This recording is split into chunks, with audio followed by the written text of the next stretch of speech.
know how much we have been talking and nobody's listening, if you've been following that at all.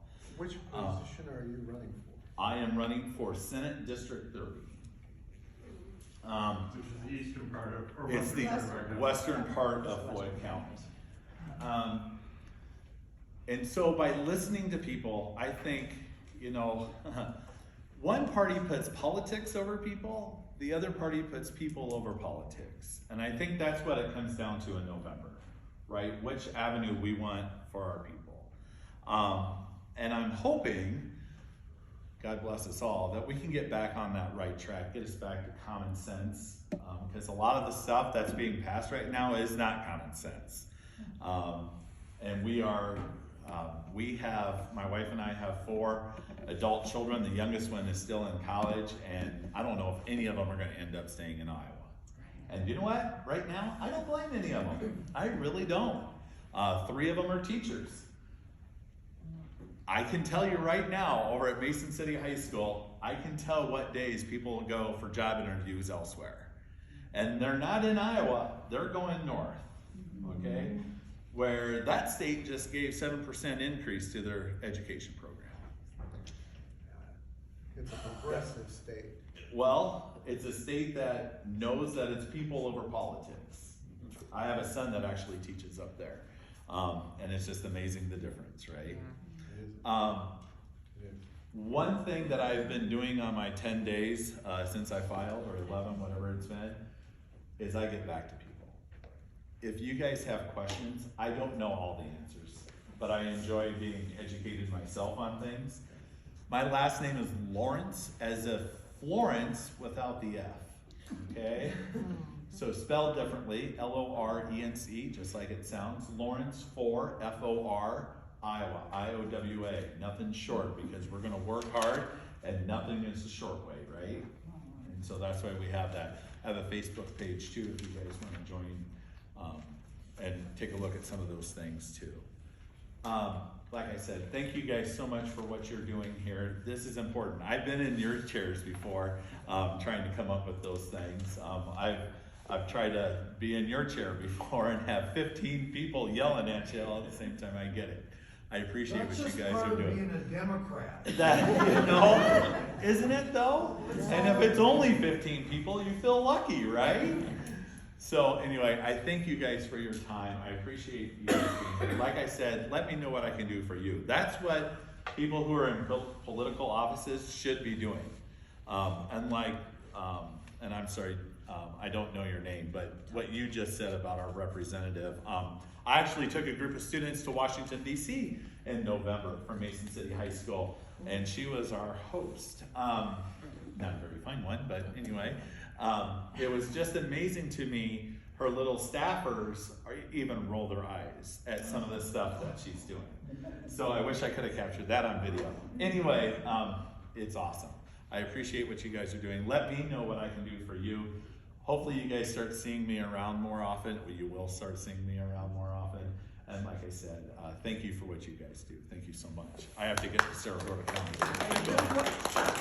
One quick question. Doug Campbell, who's running against Whalen in the primary, is trying to pick him off over the carbon pipeline issue. Where are you on that issue? So, number one, education is key on this. I think we don't have enough information to know what's going on.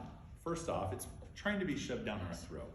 Number two, I don't like destroying things and putting things up permanently without knowing what the long-term effects are going to be. So as of today, I say no to a pipeline because I don't know what I don't know, right? And if you read between the lines, I have sat and believe me, we have been to so many legislative forums, my wife and I, because of the AEA thing. Doug Campbell and I have sat by each other at 3 or 4 since this has all come out. And he's like, well, you know, they just need to be compensated for their pipeline. And I'm like, no, I think you're missing the point here, because I met with a couple over in Cassuth County. They have about 500 head of cattle. They're long-term, what do you want to call it? Their insurance, their death benefit insurance and stuff. They are going to be dropped from that if the pipeline comes through. They can't get insurance for their cattle if the pipeline comes through. Their liability insurance on their land is going to be dropped because they can't get insurance for it. And I'm sure the pipeline company isn't going to compensate them enough to make up for all that. So, like I said, there's just a lot more to learn. I try to tell people, let's get educated together on this. To me, it feels like they're trying to shove all this stuff down our throat. Let's learn. Let's go to some of these things. I know there's one in kind of a listening post education forum on April 4th up in St. Ansgar. I just learned about this morning. Let's get together and just try to work together on these things. What else? I know up in Minnesota, with different pipelines, they put pipelines down the medians of their interstate where they're on public land anyway. I mean, can we come to some agreement on some of these things? You know, if you have to have it, I get it, but as of right now, today, I am no for any pipeline coming through. Yeah. Just because we don't know enough, so. You need to look at that video from Mississippi. I do, yep, you're right. And you're representing the area of Western Floyd County, which is Rockford, where I'm from, and you know if these pipelines come through, you know, if you ever been there, you know where the cemetery is, you know where the river is. I haven't, Yeah, yep. that's where that's gonna come. I have Right. my aunt's uncle is buried in that cemetery in Rockford, so. So Yeah, yes. 3 pipelines are gonna come together there. What is your So- district again? District 30. So it covers, like they just said, Western Floyd, and then Mitchell, Worth, and Circle. So. Could you repeat your email address again? Yep, so it's Lorence, Lorence, 4 FOR, Iowa, IOWA, @gmail.com. Of course, coming soon, if we keep going down this educational line, our students won't know how to spell Iowa because we won't have the funding for that, but we'll move on from that. As you can tell, education is a huge platform of mine because that's the foundation of our society, in my opinion, for a lot of different things. Anyway, thank you for your time. Thank you for what you do. I appreciate you guys.